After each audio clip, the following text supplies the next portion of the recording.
Hello everyone, welcome to royal educare. আমি তোমাদের Joydeep sir.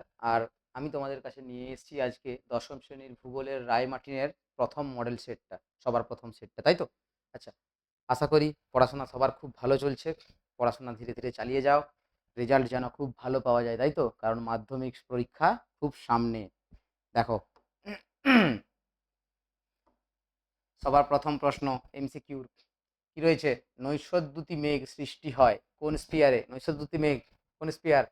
লেখা আছে উত্তর কি হবে? মেসোস্পিয়ার। নৈশদ্যুতি মেঘ দেখা যায় মেসোস্পিয়ারে, তাই তো?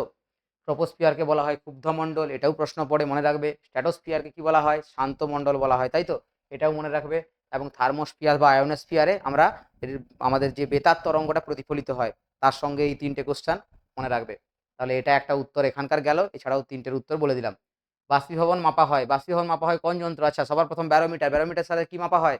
ব্যারোমিটার যন্ত্রের সাহায্যে আমরা কি মাপি? ব্যারোমিটারের সাহায্যে মেপে থাকি বায়ুর চাপ, তাই তো? বায়ুর চাপ মাপার যন্ত্র ব্যারোমিটার। বাত পতাকার সাহায্যে বায়ুর দিক মাপা হয়। হাইগ্রোমিটার যন্ত্রের সাহায্যে বায়ুর আর্দ্রতা মাপা হয়। আর এই যে অটোমোমিটারের সাহায্যে আমরা কি মাপি? বাষ্পীভবনের মাত্রা, কি পরিমাণে বাষ্পীভবন হচ্ছে, কি মিটারের সাহায্যে? অটোমোমিটার। বাকি যেগুলো বললাম সেগুলোও কিন্তু প্রশ্ন পরীক্ষাতে থাকে। নেক্সট, অশ্ব অক্ষাংশ উভয় গোলার্ধের মধ্যশিক্ষা পর্ষদের আগের কোশ্চেনটা যখন করিয়েছিলাম তখন ওখানে দেখে থাকবে 25 থেকে 35 ডিগ্রি অক্ষাংশটাকে বলেছিলাম আমি ওই কথাটা অশ্ব অক্ষাংশের। এখানে এটাই উত্তর। অশ্ব অক্ষাংশ কি হবে? অশ্ব অক্ষাংশ উভয় গোলার্ধের 25 থেকে 35 ডিগ্রি। নেক্সট, আটলান্টিক মহাসাগরের নিম্নের কোন শীতল সমুদ্র স্রোতটি দেখা যায়? আটলান্টিক মহাসাগরের নিম্নের কোন শীতল সমুদ্র স্রোতটি দেখা যায়? দেখো, হামবোল্ড স্রোত। কোন স্রোত? হামবোল্ড স্রোত। হামবোল্ড স্রোত, উরেশীয় স্রোত, তারপরে ওসিয়ানিয়া স্রোত, কুমেরু স্রোত, এগুলো না। উত্তর আমাদের কি? ল্যাব্রাডর স্রোত। ল্যাব্রাডর স্রোত যে শীতল স্রোত, এই শীতল স্রোতটা কোথায় দেখা যায়? আটলান্টিক মহাসাগরে। পৃথিবী ও চাঁদের মধ্যে দূরত্ব সর্বাধিক। পৃথিবী আর চাঁদের মধ্যে দূরত্ব সব থেকে বেশি হয় কোথায়? অ্যাপোজিতে দূরত্ব সব থেকে বেশি এবং পেরিজিতে দূরত্ব সব থেকে কম। আর সিজিগি অবস্থানে কি হয়? চাঁদ সূর্য পৃথিবী একই সরল রেখায় থাকে। কি হয়? চাঁদ সূর্য পৃথিবী একই সরল রেখায় থাকে সিজিগি অবস্থানে। অ্যাপোজি অবস্থান, দূরবর্তী অবস্থান, পেরিজি অবস্থান, নিকটবর্তী অবস্থান, সরলরৈখিক অবস্থান, সিজিগি অবস্থান। বাকি দুটো কিন্তু প্রশ্ন পরীক্ষাতে থাকে। নেক্সট, ভারতের অধিক প্রচলিত কৃষি ব্যবস্থাটা। ভারতের সব থেকে বেশি যে কৃষি ব্যবস্থাটা লক্ষ্য করি আমরা, সেটা হচ্ছে জীবিকা সত্তাভিত্তিক কৃষি। ভারতের মানুষ জীবন ধারণের জন্য অল্প জমিতে প্রাচীন পদ্ধতির ব্যবহারে চাষবাস করে থাকে। আর সেই পদ্ধতিকে আমরা কি বলি? জীবিকা সত্তাভিত্তিক কৃষি। বাণিজ্যিক কৃষি কোনটা?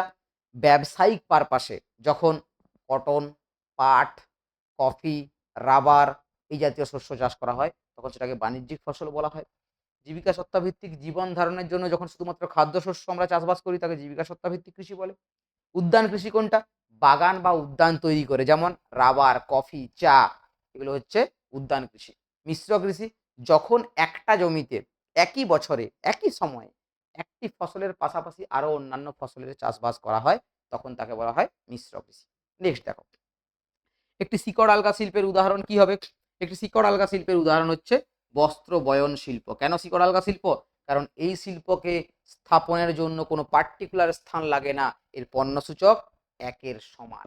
যেসব শিল্পগুলোর পণ্যসূচক একের কম বা সমান সেই শিল্পগুলোকে আমরা কি বলি? শিকড় আলগা শিল্প বলি। সেগুলো যে কোনো জায়গায় স্থাপন করা সম্ভব। বাকি শিল্প, চা শিল্প, চিনি শিল্প। চা শিল্প, যেখানে চা পাতা তোলা হবে সেখানে রাখতে হবে।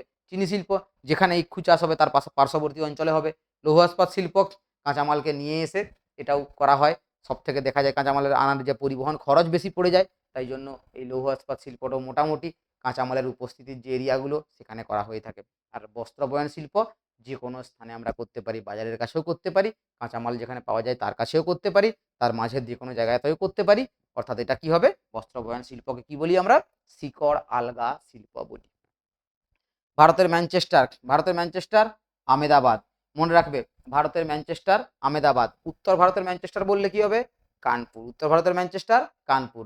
দক্ষিণ ভারতের ম্যানচেস্টার কোয়েম্বাটুর। দক্ষিণ ভারতের ম্যানচেস্টার কোয়েম্বাটুর এখানে নেই, তাই তো? তাহলে কোয়েম্বাটুর হচ্ছে দক্ষিণ ভারতের ম্যানচেস্টার, উত্তর ভারতের ম্যানচেস্টার কানপুর, আর ভারতের ম্যানচেস্টার আমেদাবাদ। এই প্রত্যেকটা প্রশ্ন কিন্তু পরীক্ষাতে থাকে মাঝে মধ্যে, ঠিক আছে? নেক্সট, চলো পরবর্তী স্লাইড দেখে নেব কি বলেছে। উপযুক্ত শব্দ বসিয়ে শূন্যস্থান পূরণ করক। শীত নাতিশীতোষ্ণ ও হিমমণ্ডলের উচ্চচাপ কেন্দ্রকে ঘিরে যে বহির্মুখী বায়ু প্রবাহ, আমরা আগের মধ্যশিক্ষা পর্ষদের যে সেটটা ছিল ওই সেটটাতে তোমরা গেলেই দেখতে পাবে ওখানে ঘূর্ণাবাদ এবং প্রতিপ ঘূর্ণাবাদের একটা পার্থক্য ছিল, তাই না? এবং সেই পার্থক্যে আমরা ছবি এঁকেছিলাম। যে ছবিটাতে কি দেখেছিলাম, মাঝখানে থাকে এইচপি অর্থাৎ হাই প্রেসার। এই হাই প্রেসার থেকে বায়ুটা যখন বাইরের দিকে বেরোতে শুরু করে, এই বাইরের দিকে যাওয়ার যে বহির্মুখী বায়ু প্রবাহ ঘটে, এইটাকে আমরা কি বলি? এটাকে আমরা বলি প্রতীপ ঘূর্ণাবাদ। কি বলি? প্রতীপ ঘূর্ণাবাদ।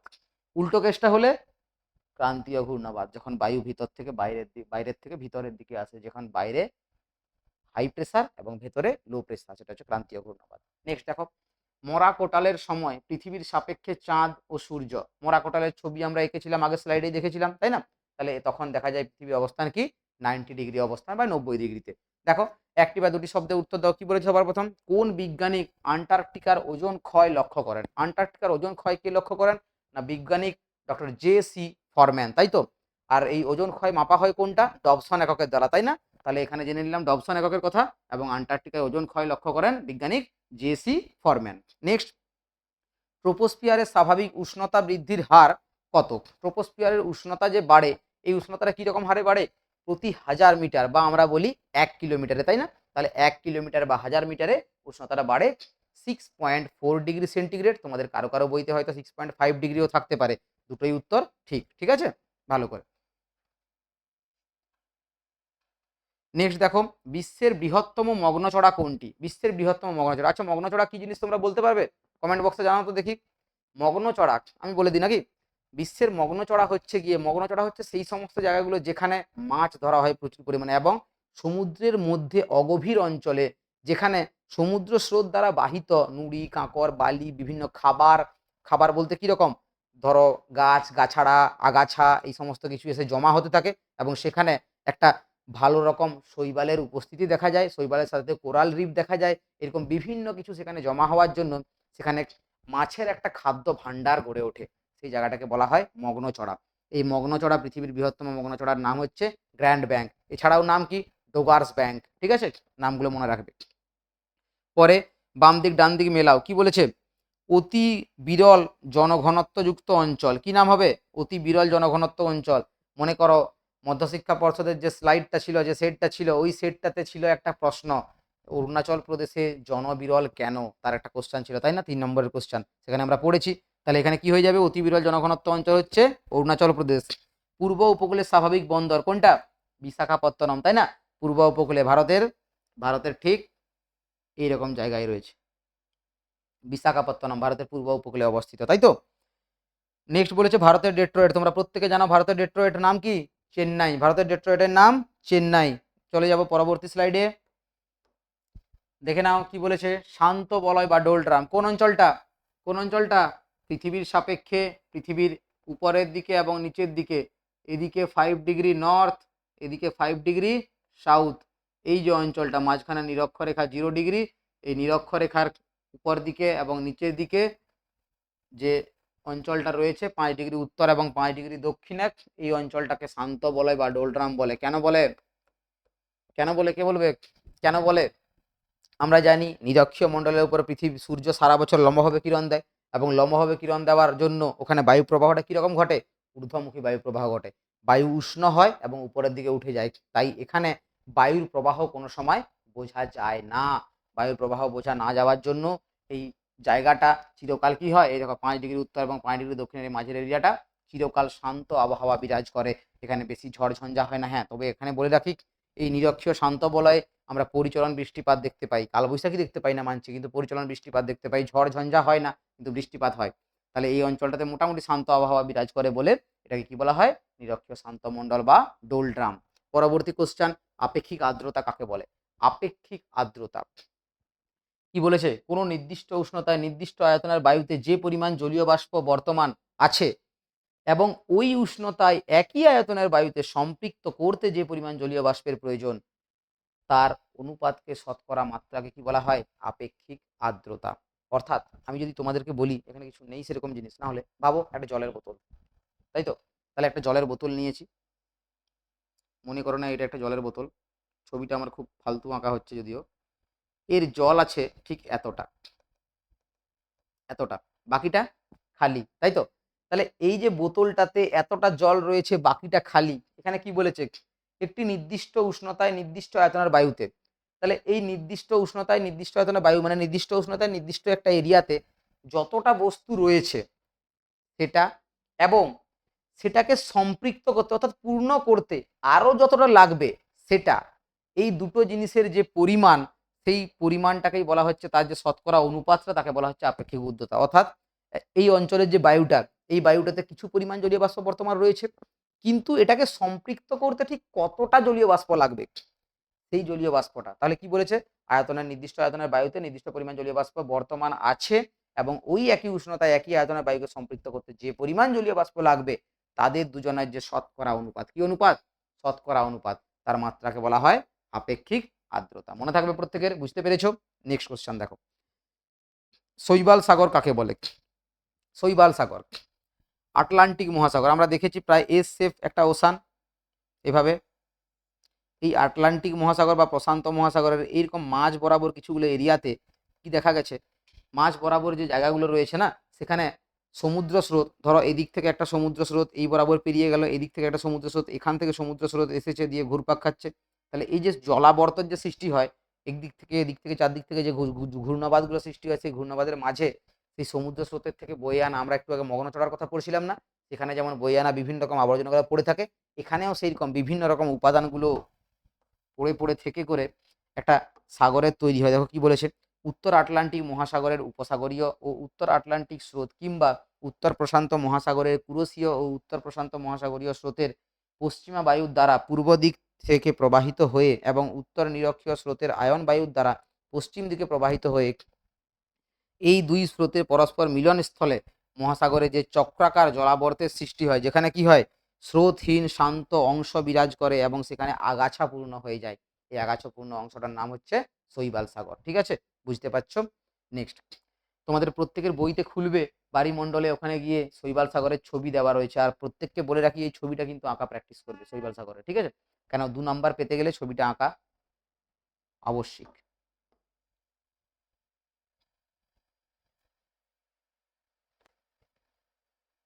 পরবর্তী স্লাইডে চলে যাব আমরা, কি রয়েছে দেখো,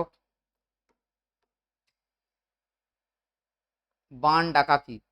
বান ডাকা আমরা আগের স্লাইডে মৎস্যশিক্ষা পর্ষদের যে সেটটা করেছিলাম, ওখানে আমরা দেখেছিলাম বান ডাকার কারণগুলো, ছিল না? নদীতে বান ডাকার কি কি কারণ ছিল? 3টে কারণ ছিল, পড়েছিলাম, তাই তো? তাহলে বান ডাকা কাকে বলে?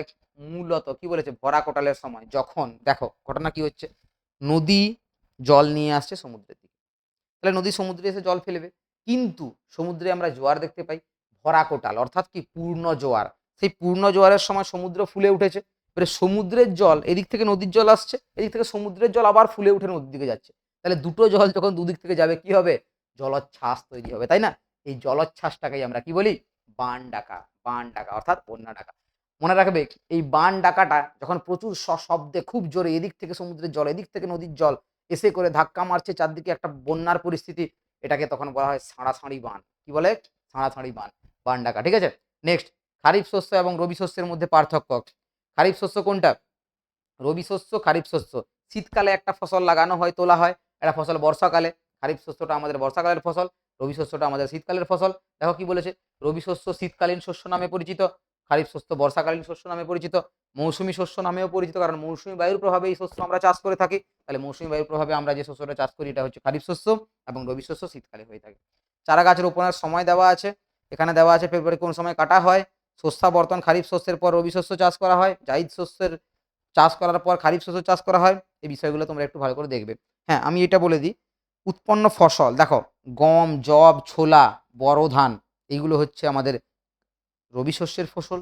একইভাবে ধান, পাট, নর্মাল, এটা হচ্ছে আউশ আমন, যে ধানটা আউশ ধানটা, আউশ আমন, তারপরে ধান, পাট, তুলা, আখ, ভুট্টা, জোয়ার, বাজরা প্রভৃতি শস্যগুলো হচ্ছে আমাদের খারিফ শস্য, তাই না?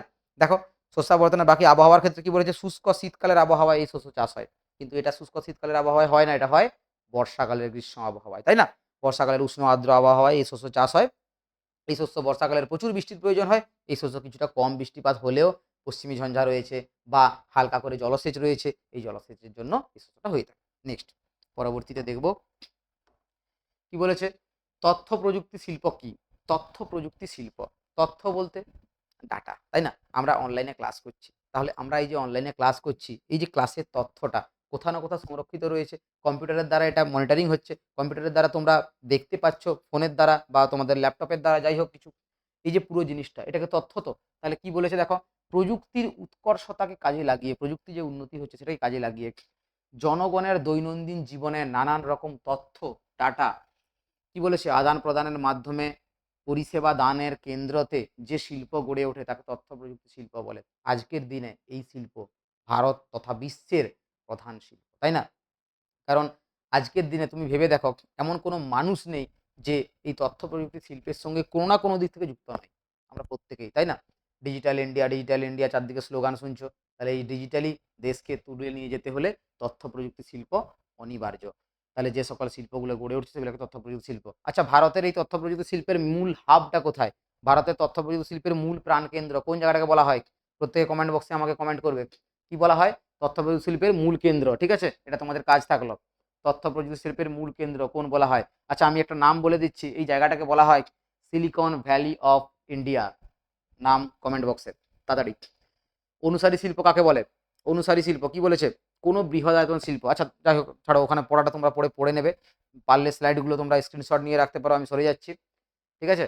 বলে দিচ্ছি, মন দিয়ে শোনো।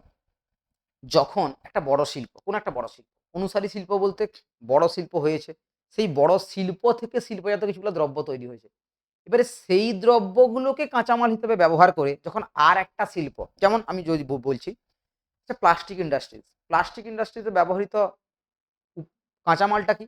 প্লাস্টিক বা পলিথিন জাতীয় যে তার কাঁচামালটা। আচ্ছা, এই কাঁচামালটা আসে কোথা থেকে? খনিজ রাসায়ন, খনিজ থেকে যে তোলা খনিজ তেল, সেই খনিজ তেলকে পরিশোধিত করে যে খনিজ তেল পরিশোধনের জন্য যে লাস্টে অবশিষ্ট অংশটা পড়ে থাকে, সেইখান থেকে আমরা পাই প্লাস্টিক। সেই প্লাস্টিক কাজে লাগিয়ে প্লাস্টিক নির্মাণ শিল্প চলছে। আবার পেট্রো রাসায়ন শিল্পের যে বিভিন্ন রকম পেট্রোলিয়াম, শুধুমাত্র তো পেট্রোল তৈরি হয় না, পেট্রোল, ডিজেল, কেরোসিন, ন্যাপথা, এগুলো তৈরি হয়ে গেল। এবারে এগুলোকে কাজে লাগিয়ে আবার বিভিন্ন শিল্প চলছে। এইরকম শিল্পগুলোকে বলা হয় কি শিল্প? অনুসারী শিল্প। অর্থাৎ কোনো বড় শিল্পকে কেন্দ্র করে যে সমস্ত ছোট ছোট শিল্পগুলো গড়ে ওঠে তাকে আমরা বলি অনুসারী শিল্প। নেক্সট, হর্টিকালচার কাকে বলে? হর্টিকালচার বলতে কি? আচ্ছা, আমরা একটু আগে পড়ছিলাম না মিশ্র কৃষি, এই হর্টিকালচার মনে রাখবে একটা উদ্যান কৃষি বা মিশ্র কৃষির মতোই কিছুটা। উদ্যান কৃষি তো ডাইরেক্ট একে বলাই হয়, এছাড়া মিশ্র কৃষি কি বলা হয়?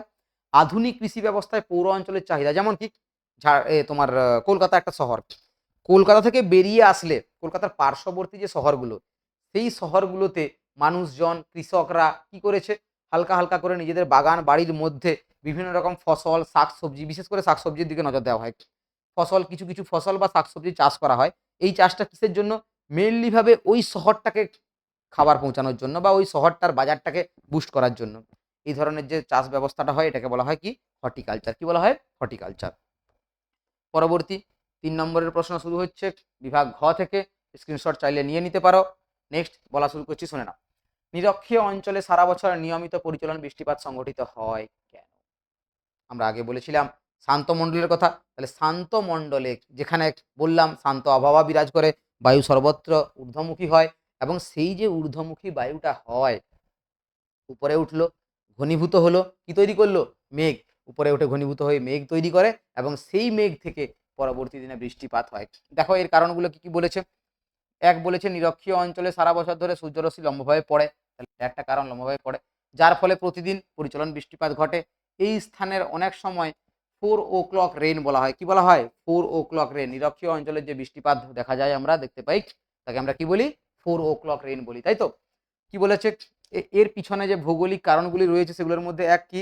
প্রবল রোদ, প্রচন্ড গরম, দুপুরবেলা বায়ু ঊর্ধ্বমুখী হয়, এবং পরবর্তীকালে সন্ধ্যাবেলা যখন আকাশ পরিষ্কার থাকে তাপমাত্রা কিছুটা কমে যায়, এবং তার মাঝখানের সময় দুপুরের পরে বিকেলের দিকে ঠিক পরিচলন বৃষ্টি প্রত্যেক দিন 4টার দিকে দেখা যায়। এটা হচ্ছে এখানকার বৃষ্টিপাতের মূল কারণ, মনে থাকবে। নেক্সট, পরবর্তী, ক্রান্তীয় ঘূর্ণবাদ, প্রতীপ ঘূর্ণবাদ, আগেরটাতেও ছিল, এটাতেও রয়েছে। দেখে নাও কি বলেছে। অবস্থান এক, নিম্ন অক্ষাংশীয় অঞ্চলে দেখা যায় ক্রান্তীয় ঘূর্ণবাদ। প্রতীপ ঘূর্ণবাদ কোথায় দেখা যায়? মধ্য অক্ষাংশীয় বা উচ্চ অক্ষাংশীয় অঞ্চলে।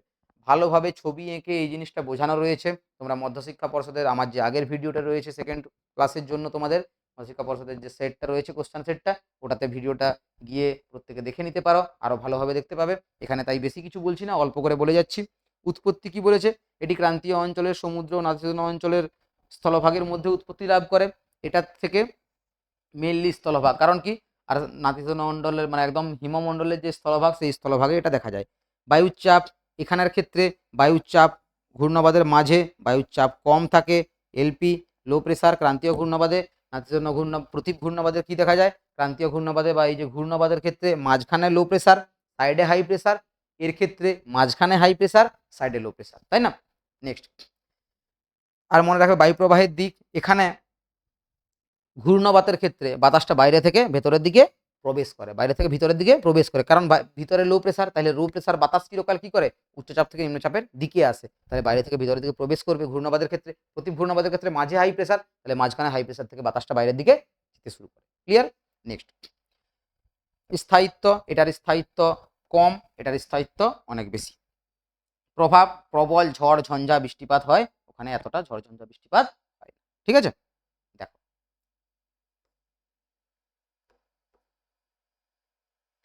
কি বলেছে, সমুদ্র তরঙ্গ ও সমুদ্র স্রোতের মধ্যে পার্থক্যগুলি আলোচনা করো। সমুদ্র স্রোত কোনটা, সমুদ্র তরঙ্গ কোনটা, আগে একটু বলি তোমাদেরকে। আচ্ছা দেখো, সমুদ্রের মধ্যে দুটো পথ ঘটে। একটা সময় সমুদ্রের যে জলরাশি, আমরা সবসময় দেখতে পারি সমুদ্রের দিকে ঘুরতে গেলে সমুদ্রের জলরাশি সবসময় এইভাবে আপ অ্যান্ড ডাউন হতে থাকে, হয় না। এই যে সমুদ্রের জলরাশিটা ওপর নিচ হচ্ছে, এই জিনিসটাকে একবার জলরাশিটা উপরে ওঠে, আবার সেই অংশটা একবার নিচে নামে, তাই না।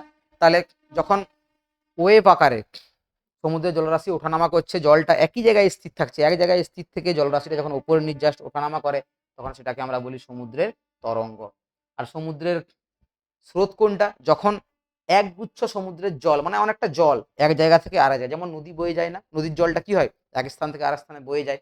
যেমন এই যে স্রোতটার ক্ষেত্রে তুমি যদি একটা বালতির মধ্যে বা একটা বড় গামলার মধ্যে বা চৌবাচ্চার মধ্যে কিছুগুলো কাগজের টুকরো ফেলে দিয়ে জলটাকে একবার নাচিয়ে যাও, জলটাকে একবার নাড়িয়ে দাও, তাহলে সেই জলটা আপ ডাউন হতে থাকে।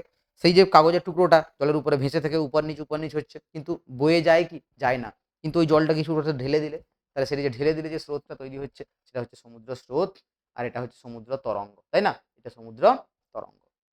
কি বলেছে, সমুদ্র তরঙ্গ জলরাশি উলম্বভাবে উপর নিচ ওঠানামা করে, সমুদ্র স্রোতের সময় অনুভূমিকভাবে একমুখী প্রবাহ হয়, হয় একদিকে নয় এদিকে, যে কোনো দিকে একটা দিকে সমুদ্রের জলরাশিটা বাহিত হয়ে চলে যায়। নেক্সট কি বলেছে, স্থান পরিবর্তন, সমুদ্র তরঙ্গের ক্ষেত্রে স্থান পরিবর্তন, এখানে কি হচ্ছে, জলরাশিটা উপরে উঠছে, জলরাশি নিচে নামছে, স্থান পরিবর্তন হচ্ছে কি, হচ্ছে না। এই ক্ষেত্রে স্থান পরিবর্তন হয়, অনেক অনেক দূর কয়েকশো কিলোমিটার পর্যন্ত একটা সমুদ্র স্রোত এক জায়গা থেকে অন্য জায়গায় বাহিত হয়ে যায়। ঠিক আছে। নেক্সট, নিয়ন্ত্রক ও নির্ভরশীলতা, কি বলেছে, সমুদ্রের বিস্তার, তার উন্মুক্ততা, বায়ু প্রবাহের গতিবেগ, ভূমিকম্প সমুদ্রের জলের তরঙ্গের গতিশীলতাকে নিয়ন্ত্রণ করে। তাহলে তরঙ্গ বেশি হবে কি কম হবে, সেটা তার উন্মুক্ততার উপরে, বায়ু প্রবাহের উপরে, ভূমিকম্পের উপরে, এই সমস্ত জিনিসগুলোর উপরে নির্ভর করে। নেক্সট, নিয়ত বায়ু প্রবাহ, ঋতু পরিবর্তন, উপকূলের আকৃতি, বরফের গলন, উষ্ণতা, লবণতা সমুদ্র স্রোত নির্ভর করে, মনে রাখবে। পরবর্তী, সমুদ্র তরঙ্গের জলরাশি উপকূল বরাবর প্রায় সমকোণে এসে উপনীত হয়। দেখো, সমুদ্রের জলরাশি উপকূল বরাবর, উপকূল অংশে এই যে জলরাশিটা কি হচ্ছে, উপর নিচ ওঠানামা করছে, তাহলে প্রায় সমকোণে হচ্ছে, কিন্তু এটা কি হচ্ছে, এখানে ওইসব কোনো সমকোণের ব্যাপার নেই, সোজা বাহিত হয়ে চলে যায়, তাই না। কাজ কি বলছে, সমুদ্র তরঙ্গের দ্বারা সমুদ্রের ক্ষয় সঞ্চয় কাজ, তরঙ্গগুলো যেগুলো এসে ঝাপটে পড়ে, এইভাবে পড়ে না সমুদ্রের উপকূল অঞ্চলে, উপকূলের ক্ষয় কার্যের জন্য কাজে লাগে, তাহলে এর জন্য সমুদ্রের উপকূল ভাগ ক্ষয়প্রাপ্ত হয়, এর জন্য কোনো ক্ষয় কার্য হয় না, এটার জন্য শুধু বহন কার্য হয়। সমুদ্র এক স্থান থেকে আর এক স্থানে অনেক বস্তু তুলে নিয়ে চলে যায়, তাই না। নেক্সট কি বলছে, জলবায়ুর উপর প্রভাব, এই তরঙ্গের জলবায়ুর উপর কোনো প্রভাব নেই, কিন্তু এই সমুদ্র স্রোতের জলবায়ুর উপর খুব প্রভাব রয়েছে। মনে করে দেখো, আমরা পড়েছি ভারতের বা পৃথিবীর বেশিরভাগ মহাদেশগুলোতে পশ্চিম দিকে কি তৈরি হয়েছে, মরুভূমি তৈরি হয়েছে। আর সেই মরুভূমি তৈরির কারণ হিসেবে আমরা পড়েছিলাম না, এক আয়ন বায়ুর প্রভাব, দুই আয়ন বায়ুর প্রভাব বাদ দিয়ে কি ছাড়িল, সমুদ্র স্রোতের প্রভাব। তাহলে এই সমুদ্র স্রোত কোনো জায়গায় জলবায়ুকে প্রভাবিত করতে পারে, তাই তো। নেক্সট পরবর্তী দেখো, অথবাতে কি কোশ্চেন রয়েছে, ভরা জোয়ার ও মরা জোয়ারের মধ্যে তুলনামূলক আলোচনা করতে বলেছে। ভরা জোয়ার মরা জোয়ার, অর্থাৎ ভরা কোটাল মরা কোটাল। কি বলেছে দেখো, সংগঠিত অমাবস্যা পূর্ণিমা তিথিতে যখন পৃথিবী আছে, দুদিকে জোয়ার হবে, এখানে চাঁদ, এখানে সূর্য বা চাঁদ এদিকে থাকতে পারে, ঠিক আছে। যখন একই সরলরেখায় তিনজন অবস্থান করে তখন আমরা কি দেখি, এটা হচ্ছে অমাবস্যা বা পূর্ণিমা তিথি, এখানে চাঁদ রয়েছে, এখানে চাঁদ রয়েছে, অমাবস্যা তিথি, চাঁদ এখানে চলে আসলে পূর্ণিমা তিথি। তাহলে এই ক্ষেত্রে ভরা জোয়ার মরা জোয়ারের কি দেখা যায়, অমাবস্যা পূর্ণিমা তিথিতে ভরা কোটাল দেখা যায়, মরা কোটালের ক্ষেত্রে কৃষ্ণপক্ষ আর শুক্লপক্ষ। যখন কি হয়, এই চাঁদ তখন এখান থেকে সরে সোজা চলে আসে এইখানে, এইখানে বা এইখানে, তাই না, তখন কি দেখা যায়, মরা জোয়ার দেখা যায়। এটা আমাদের পৃথিবী, আমাদের নীল গ্রহ, তাই তো। আচ্ছা, নেক্সট দেখো, তাহলে এগুলো মুছে দিচ্ছি। আচ্ছা, এরপরে কি বলেছে, অবস্থান পৃথিবী চাঁদ সূর্য একই সরলরেখায়, আমি দেখালাম একটু আগে, হয় চাঁদ এখানে থাকবে, নয় চাঁদ এখানে থাকবে। তাহলে চাঁদের এই যে সরলরৈখিক অবস্থানটা, চাঁদ সূর্য পৃথিবী সরলরেখায় অবস্থান করলে কি জোয়ার দেখতে পাই, ভরা জোয়ার। চাঁদ সূর্য পৃথিবী সরলরেখায় অবস্থান না করে 90 ডিগ্রিতে অবস্থান করলে, 90 ডিগ্রি অবস্থান করলে মরা জোয়ার, তাই তো। নেক্সট, মাধ্যাকর্ষণ শক্তি কি বলেছে, চাঁদ ও সূর্যের মিলিত আকর্ষণের জন্য তখন জলটা বেশি পরিমাণে ফুলে ওঠে, বেশি পরিমাণে জোয়ার হয়, ভরা জোয়ার বলে। কম পরিমাণে জোয়ার হলে মরা জোয়ার বলে। তারপরে জলের মাত্রা, পূর্ণিমা অপেক্ষা অমাবস্যায় ভরা কোটালের মাত্রা মরা কোটাল কৃষ্ণ শুক্ল পক্ষে মৃদু এরকম হয়ে অনেক বেশি হয়। মরা কোটালটা কৃষ্ণ আর শুক্ল পক্ষে মৃদু ও একই রকম হয়, পূর্ণিমা আর অমাবস্যাতে ভরা কোটাল অনেক বেশি হয়ে যায়। ক্ষতি ক্ষয়ক্ষতি, ভরা জোয়ার, বেশি জোয়ার হচ্ছে, ছাড়াছাড়ি বান, বান ডাকা, কত কিছু হতে পারে বলো, তাহলে ক্ষয়ক্ষতি বাড়বে, ক্ষয়ক্ষতি মোটামুটি কম, এতটা ক্ষয়ক্ষতির গল্প নেই, ঠিক আছে। নেক্সট,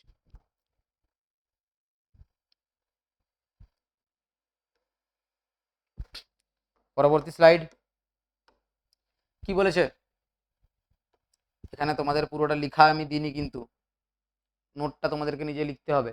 5 নাম্বারের কোশ্চান, সম্পূর্ণ নোট নিজে লিখতে হবে। আমি টোটালটা বোঝাচ্ছি, খুব মন দিয়ে শুনবে, ঠিক আছে। বলেছে নিচের প্রশ্নগুলির উত্তর দাও, বিকল্পগুলি লক্ষণীয়, চিত্র সহযোগে নিয়ত বায়ু প্রবাহের বিবরণ দাও।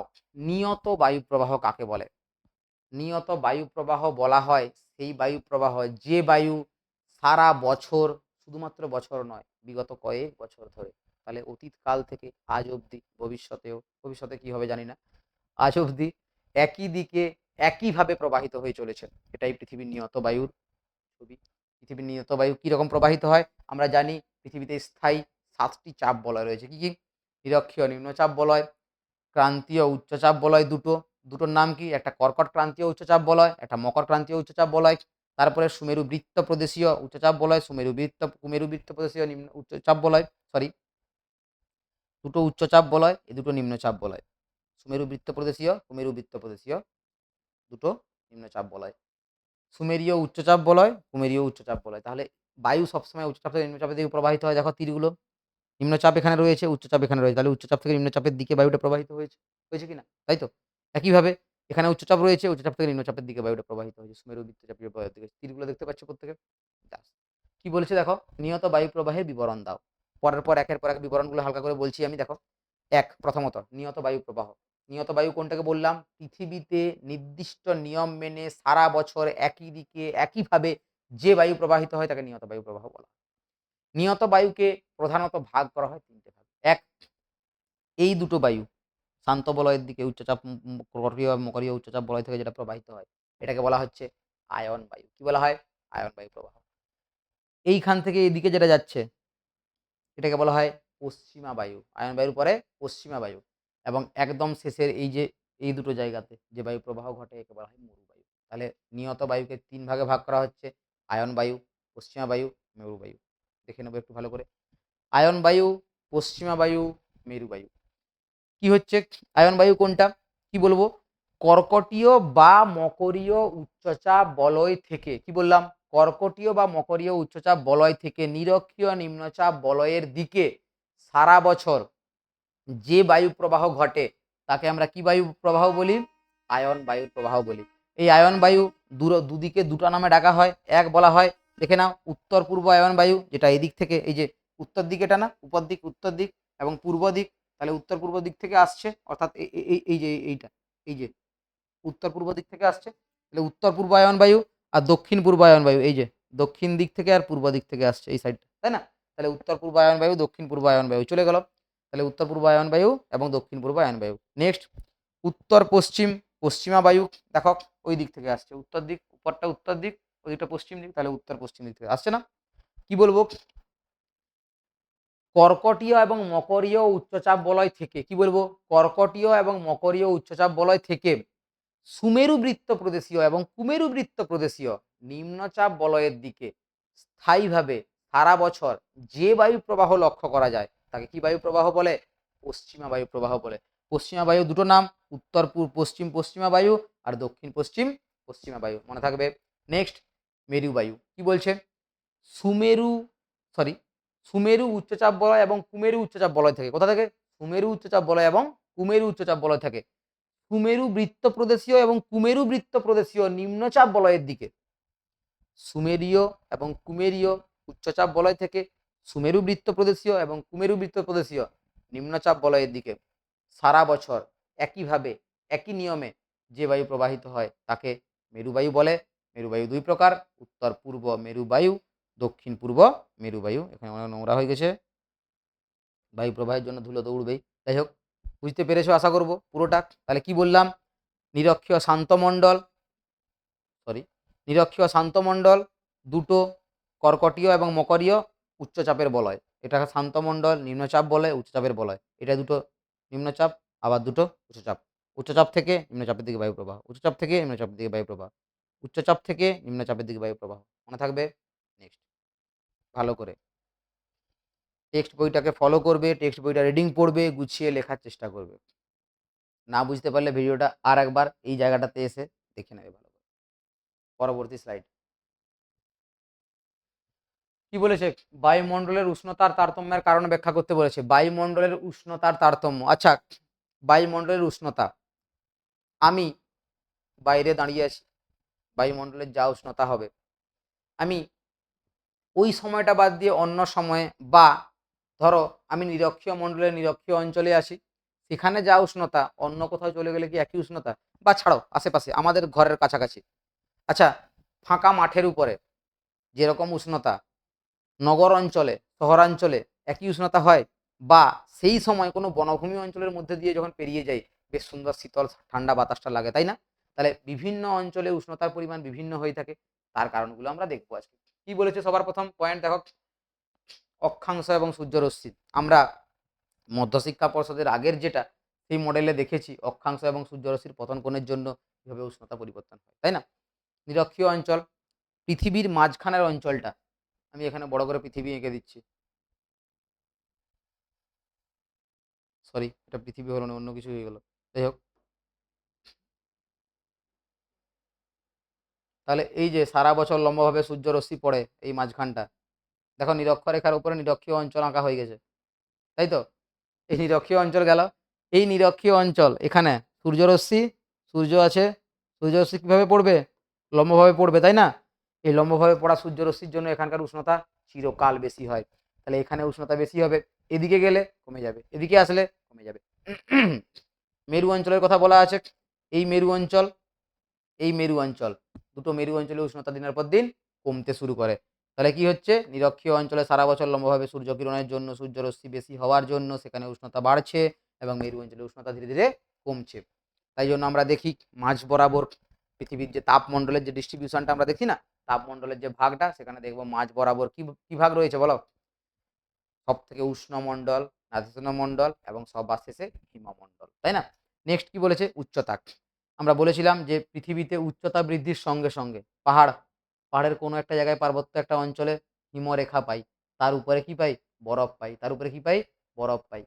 এই যে অঞ্চলগুলোতে কি হয়, বরফ জমে থাকে, কারণ কি, যত আমরা ধীরে ধীরে ধীরে ধীরে উপর দিকে উঠতে শুরু করি, এই উপর দিকে উঠার সঙ্গে সঙ্গে বায়ুমণ্ডলের টেম্পারেচার কি পড়েছিলাম, 6.4 ডিগ্রি সেন্টিগ্রেড পার কত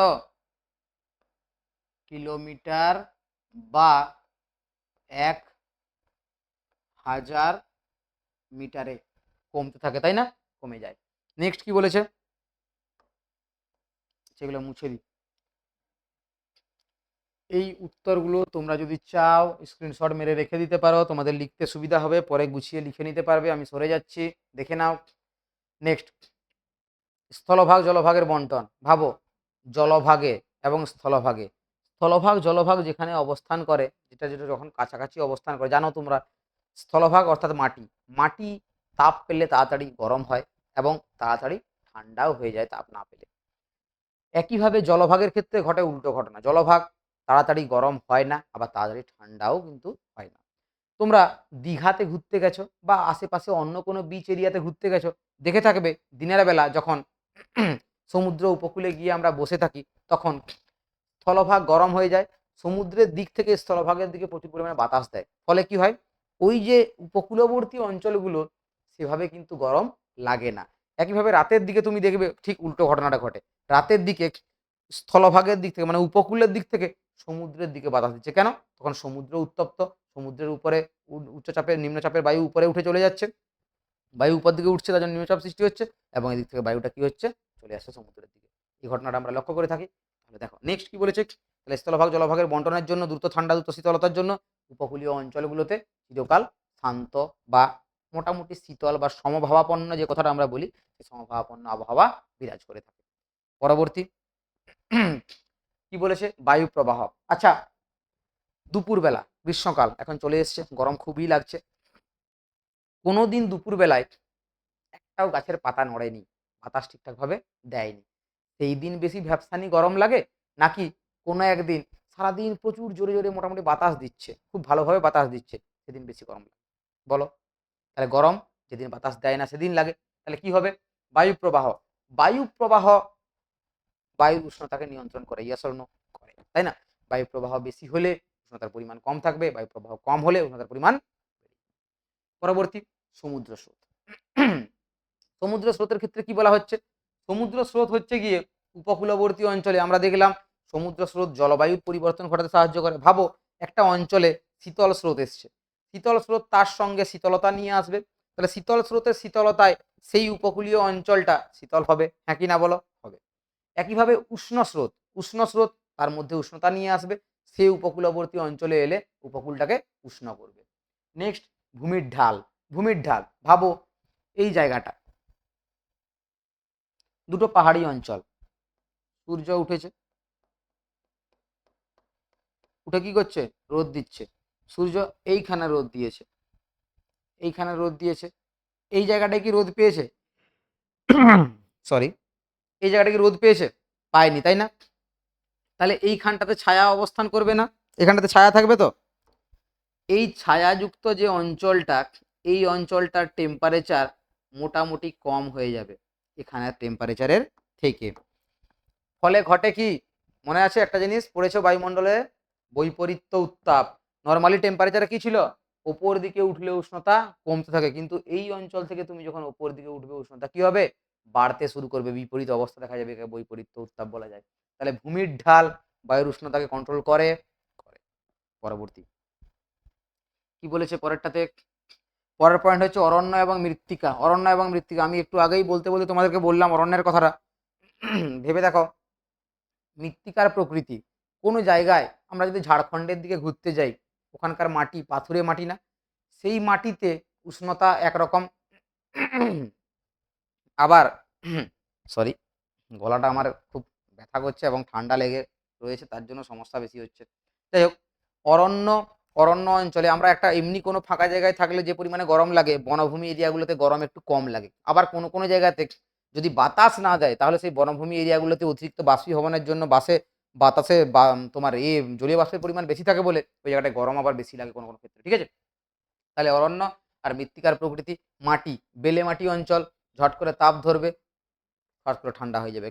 মরুভূমিতে তোমরা যদি পড়ে থাকো জানবে, মরুভূমি অঞ্চলে দিনের বেলা যত গরম, রাত্রেবেলা তত ঠান্ডা। কেন হয়? মরুভূমির ওই বালির জন্য। তাহলে মৃত্তিকার প্রকৃতির উপর নির্ভর করে বিভিন্ন জায়গার উষ্ণতা, তাই না? এগুলো স্ক্রিনশট নিয়ে নিতে পারো। পরবর্তী বলেছে, ভারতের অসম জনসংখ্যা বন্টনের 5টি কারণ আলোচনা করো। ভারতের অসম জনসংখ্যার বন্টন, ভারতের সব জায়গায় পুরো ভারত জুড়ে জনসংখ্যা কি একই রকম একইভাবেই থাকে? থাকে না। কারণ কি, আমরা একটু আগেই পড়েছিলাম, মনে করে দেখো অরুণাচল প্রদেশের কথা, তাই না? অরুণাচল প্রদেশ একটা জনবিরল রাজ্য, জনঘনত্ব কম। একইভাবে উত্তরপ্রদেশ, বিহার, পশ্চিমবঙ্গ এই সমস্ত অঞ্চলগুলো জনঘনত্ব অধিক বেশি। আবার দেখো জম্মু কাশ্মীরে জনঘনত্ব কম, রাজস্থানের থর মরুভূমিতে জনঘনত্ব কম, মানুষ নেই। কেউ বাঁচতে যাবে ওখানে? কেউ থাকতে যাবে ওখানে? যাবে না। তাহলে মানুষ সব জায়গায় কিন্তু সমান বসবাস করে না। আমরা ভারতের জনঘনত্ব যখন হিসাব করি তখন পুরো দেশকে, দেশের পুরো জায়গা জুড়ে হিসাব করি, কিন্তু অ্যাকচুয়ালি কি সেটা হয়? অ্যাকচুয়ালি হয় না।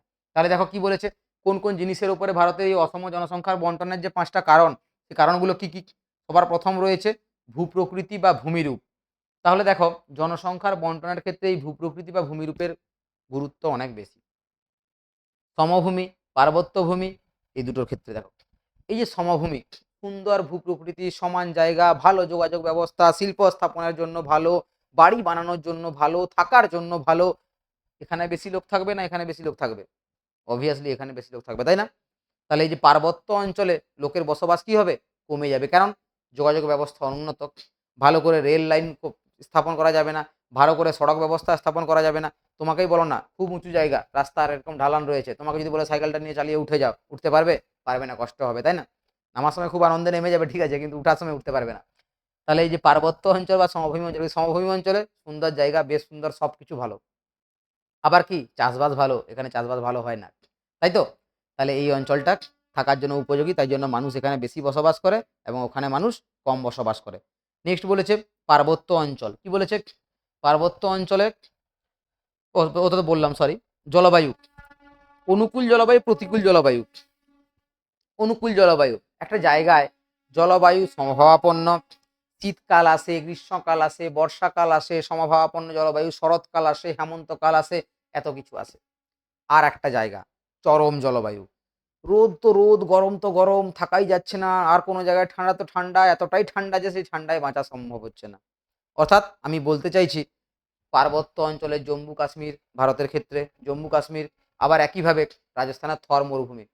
অন্যদিকে আবার অনুকূল জলবায়ু অর্থাৎ পশ্চিমবঙ্গ, উত্তরপ্রদেশ, বিহার, অন্যান্য স্টেটগুলো আরও কিছুগুলো আছে আমাদের আশেপাশে, উড়িষ্যা টুড়িষ্যা, এই জায়গাগুলোই, মুম্বাই, এই জায়গাগুলোই। এবারে বলো মানুষ কোথায় বেশি থাকবে, তাই না?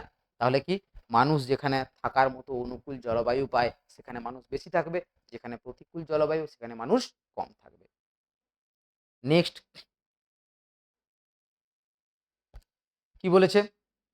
জলের প্রাপ্যতা। আচ্ছা, মানুষ বাঁচার জন্য জলের কি প্রয়োজন? খুব সত্যি প্রয়োজন? তাহলে মানুষ বাঁচার জন্য জলের অত্যন্ত প্রয়োজন, তাই না? কারণ মানুষের নিত্য প্রয়োজনীয় খাওয়া থেকে শুরু করে, বাসন ধোয়া থেকে শুরু করে, ফ্ল্যাশের জল থেকে শুরু করে, কৃষিকাজ থেকে শুরু করে জলের গুরুত্ব অপরিসীম। এবারে তুমি বলো, তোমাকে আমি নিয়ে গিয়ে একটা জায়গায় ছেড়ে দিলাম, রাজস্থানের থর মরুভূমিতে, সব পাবে, জল পাবে না। থাকবে? থাকবে না, তাই না? তাহলে জলের প্রাপ্যতার উপরে আমরা নির্ভর করি কি? জলের প্রাপ্যতার উপরে মানুষের বসবাস নির্ভর করে। মানুষ কোন জায়গায় বেশি বসবাস করবে, কোন জায়গায় করবে না, সেটা নির্ভর করে জলের প্রাপ্যতার উপরে। নেক্সট মৃত্তিকার উর্বরতা। কোনো একটা জায়গার মৃত্তিকা যদি উর্বর হয়, সেই উর্বর মৃত্তিকায় চাষবাস ভালো হবে। তাহলে চাষবাস যেখানে ভালো হবে, মানুষ সেখানে কিছু হোক না হোক খেয়ে পরে তো থাকতে পারবে। তাহলে সেই জন্য সেই জায়গাটাতে মানুষের জনঘনত্ব বেশি হয়। তার প্রকৃষ্ট প্রমাণ যদি বলি, উত্তরপ্রদেশ, বিহার, পশ্চিমবঙ্গ, ভালো মাটি, ভালো জলবায়ু, ভালো তোমার জল পাওয়া যাচ্ছে, জলের প্রাপ্যতা, শিল্প রয়েছে, কারখানা রয়েছে, সবকিছু ভালো। অবস্থা কি? আমাদের সর্বাধিক জনঘনত্বযুক্ত রাজ্য যদি বলো ঘনত্বের দিক দিয়ে বিহার, পশ্চিমবঙ্গ দ্বিতীয় স্থান প্রায় নিয়ে নিতে পারবে। উত্তরপ্রদেশ রয়েছে, উত্তরপ্রদেশ, বিহার, পশ্চিমবঙ্গ, 3টে রাজ্য ভারতের অধিকাংশ পপুলেশনটাকে হোল্ড করতে পারে। এমনকি কানাডা, পৃথিবীর বৃহত্তম, মানে দেখতে গেলে পৃথিবীর 3য় বৃহত্তম যে দেশটা, এত বড় দেশটা, সেই দেশটার জনসংখ্যা আমাদের পশ্চিমবঙ্গের থেকেও কম, তাই না? তাহলে কি সব অনুকূল হয়ে গেলে মানুষ কিভাবে থাকতে পারে, তাই না? দেখতেই পাচ্ছি। নেক্সট শিল্পায়ন এবং নগরায়ন। শিল্পায়ন, নগরায়ন। আচ্ছা, থাকার জন্য জল পেলাম, জলবায়ু পেলাম, অন্যান্য জিনিস পেলাম, সবকিছু পেলাম। পকেটে টাকা যদি না থাকে, থাকা কি সম্ভব? সম্ভব নয়, তাই না? তাহলে এই যে শিল্পায়ন এবং নগরায়ন, সেই টাকা ইনকামের জায়গা, তাই তো? কৃষিকাজ করে টাকা উৎপন্ন হয়, কিন্তু কৃষিকাজ করলেও যদি শিল্পায়ন না থাকে, নগরায়ন না থাকে, শিল্পে তোমার উৎপাদিত দ্রব্যটার চাহিদা না থাকে, তাহলে কি টাকা পাবে বেশি? পাবে না। তাহলে সেই অর্থনৈতিক সুবাদে, অর্থনীতির জন্য মানুষ বিভিন্ন জায়গায় থাকতে শুরু করে, যেখানে কলকারখানা বেশি, যেখানে লোকজন কাজ পাবে বেশি, যেখানে মানুষের অর্থনৈতিক ইনকামের রাস্তা রয়েছে, সেই সমস্ত অঞ্চলগুলোতে মানুষ চাকুরির জন্য, ব্যবসার জন্য, শিল্পের জন্য বেশি থাকতে শুরু করে, নাকি? নেক্সট, তোমাদের সম্ভবত এটাই শেষ কোশ্চেন। কি বলেছে? পূর্ব ভারতে লৌহ ইস্পাত শিল্পের একান্নি ভবন।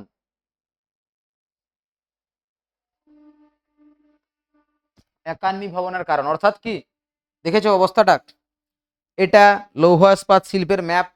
এই সমগ্র ম্যাপটা দেখলে তুমি দেখতে পাবে পুরো ভারত একদিকে, ওয়েস্ট বেঙ্গল, উড়িষ্যার কিছু অংশ, ঝাড়খণ্ডের কিছু অংশ, বিহার নেই সেরকম, ঝাড়খণ্ড, উড়িষ্যা, ওয়েস্ট বেঙ্গল, এই এরিয়াটা নিয়ে জুড়ে যেটা হচ্ছে, তাহলে কি ভারত পূর্ব দিকেটা, তাহলে ভারতের এই পূর্ব দিকে কি পরিমাণে লৌহ ইস্পাত শিল্পর জমাট বেঁধেছে, ঐক্যবদ্ধ হয়েছে, একান্নি ভবন ঘটেছে, তাই না? তাহলে কারণগুলো আমরা ধীরে ধীরে একের পর এক দেখবো। কি বলেছে? একদেশী ভবন বা একান্নি ভবনের কারণগুলো কি কি? সবার প্রথম, 6টি বৃহৎ এবং একটি সংকর ইস্পাত কারখানা। ভাবো এই জায়গাটাতে ভারতের, টোটাল ভারতের মধ্যে 6টা বৃহৎ এবং একটা সংকর ইস্পাত কারখানা শুধুমাত্র এই পূর্ব ভারতেই রয়েছে, তাই না? দেখো কি বলেছে সবার প্রথম, এক, আকরিক লোহার সহজলভ্যতা। আচ্ছা, ভারতের খনিজ ভাণ্ডার অবস্থান করছে কোথায়? এইখানে ছোটনাগপুর মালভূমি অঞ্চল। সব থেকে বেশি পরিমাণে খনিজ পাওয়া যায় কোথাচ্ছে? আকরিক লোহার সব থেকে বেশি পরিমাণে পাওয়া যাচ্ছে ওখানে, তাহলে কম দামে লোহা পাওয়া যাচ্ছে, পরিবহন খরচা কম, তাই জন্য ওখানে লোহ ইস্পাত শিল্প করতে সুবিধা হয়েছে। নেক্সট, কয়লার প্রাচুর্য। কয়লা তোমরা পড়ে থাকবে পশ্চিমবঙ্গের আসাম, সরি পশ্চিমবঙ্গের আসানসোল যে রিজিয়নটা, এই এরিয়াগুলোতে ভারতের বৃহত্তম যে কয়লা খনিগুলো, বা তোমার দামোদর অববাহিকা তোমরা পড়েছো, এই দামোদর অববাহিকায় পশ্চিমবঙ্গে সব থেকে বেশি কয়লা পাওয়া যায়, যায় না? তাহলে কয়লার প্রাচুর্য বেশি পরিমাণে। এছাড়াও ঝাড়খণ্ড, এই যে তোমার উড়িষ্যার তালচের, দেখো নামগুলো রয়েছে, ঝাড়খণ্ডের ঝরিয়া, বোকারো, গিরিডি, বিহারের ডালটনগঞ্জ, রামগড়, পশ্চিমবঙ্গের রানীগঞ্জ, উড়িষ্যার তালচের, সব বৃহত্তম ভারতের সব বড় বড় ভালো ভালো কয়লা খনিগুলো কোথায় রয়েছে? এই পূর্ব ভারতে রয়েছে। তার জন্য বেশি মানুষ এখানে বসবাস করছে, তাই তো? কি পড়েছি? বেশি মানুষ না, কি পড়েছি? একদেশী ভবন। কিগুলো? শিল্পগুলো। কয়লা ভালো পেয়েছে বলে শিল্পগুলো সব এক জায়গায় এসে গেছে। আচ্ছা, এখানে মানুষ বেশি বসবাস করবে কি করবে না? মানুষও বেশি বসবাস করবে। আমরা দেখতে পাই কি ভারতের ঠিক এই অঞ্চলটাতে, আগের কোশ্চেনটাতে ছিল না আমাদের, ভারতের ঠিক এই অঞ্চলটা সমভূমি অঞ্চলের মধ্যে, এই অঞ্চলে দেখো শিল্প বেশি রয়েছে, এখানে মানুষও বেশি বসবাস করে, এখানে কম লোক, এখানে কম লোক, এখানে কম লোক, তাই না? যাই হোক, এটার সঙ্গে দেখে নিলাম একটু। অন্যান্য কাঁচামালের প্রাপ্যতার যোগান। অন্যান্য কাঁচামালের প্রাপ্যতা যোগান, অন্যান্য কাঁচামাল বলতে লৌহ ইস্পাত শিল্পের জন্য শুধুমাত্র কয়লা আর লোহা হলেই লৌহ ইস্পাত শিল্প হয়ে যাবে এমনটা কিন্তু নয়, তাই না? তাহলে কি কি লাগছে? আরো চুনা পাথর লাগছে। কালাহান্ডি ডিস্ট্রিক্টে চুনা পাথর পাওয়া যায়, ম্যাঙ্গানিজ পাওয়া যায়, ডলোমাইট পাওয়া যায়, এই সব জিনিসগুলো বাকি যেগুলো লাগছে সেগুলোরও প্রাচুর্য এই অঞ্চলে রয়েছে। তাই জন্য এখানে সব থেকে বেশি লৌহ ইস্পাত শিল্পে একদেশী ভবন হয়েছে। আরও কি? বিদ্যুতের প্রাচুর্য। পশ্চিমবঙ্গের দুর্গাপুর, ফারাক্কা, ব্যান্ডেল তাপবিদ্যুৎ কেন্দ্র, পশ্চিমবঙ্গের ম্যানচেস্টার, ঝাড়খণ্ডের পাঞ্চেত, মাইথন, তেলাইয়া, উড়িষ্যার হীরাকুন্দ, এই প্রভৃতি এতগুলো জলবিদ্যুৎ কেন্দ্র প্রচুর পরিমাণে শক্তির যোগান দেয় কোথায়? এই অঞ্চলটাকে। কারণ শিল্প প্রতিষ্ঠার জন্য, শিল্প স্থাপনের জন্য, শিল্পকে ঠিক রাখতে গেলে জল, সাথে সাথে কি হচ্ছে? জলবিদ্যুতের প্রয়োজন রয়েছে, তাপবিদ্যুতের প্রয়োজন রয়েছে, যন্ত্রপাতি ইলেকট্রিক ছাড়া চলতে পারে না। পরে জলের যোগান। জলের যোগান ভাবো এখানে সুবর্ণরেখা, খড়কাই, ব্রাহ্মণী প্রভৃতি নদীগুলো, এছাড়াও অন্যান্য নদীতে বাঁধ, এই যে মাইথন, টেলাইয়া, ফারাক্কা, এই সমস্ত নামগুলো পড়েছিলাম না? এদের প্রত্যেকটা বাঁধের থেকে পর্যাপ্ত পরিমাণে জলবিদ্যুতের জন্য জল, শিল্পের জন্য, লৌহ ইস্পাত শিল্পের জন্য, লোহাকে ধোয়ার জন্য, লোহাকে ঠান্ডা করার জন্য, মেশিন কুলিংয়ের জন্য প্রচুর পরিমাণে জল প্রয়োজন হয়। সেই জলের যোগানটা এই জায়গাটাতে প্রচুর পরিমাণে নদী রয়েছে, ভারতের বড় বড় সব নদীগুলো এখানে রয়েছে, অনেক নদী থাকার জন্য এখানে জলের যোগানের কোনো অভাব হয় না।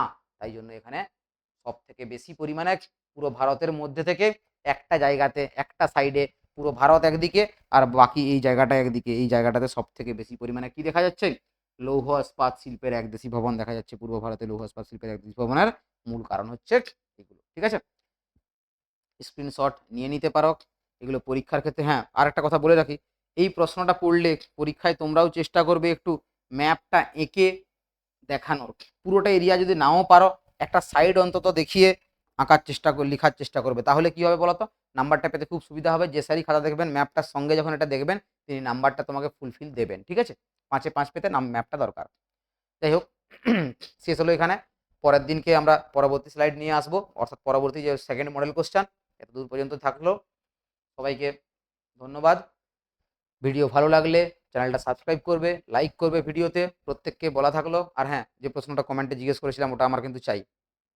তাড়াতাড়ি সবাই কমেন্ট করবে। ওকে, টাটা।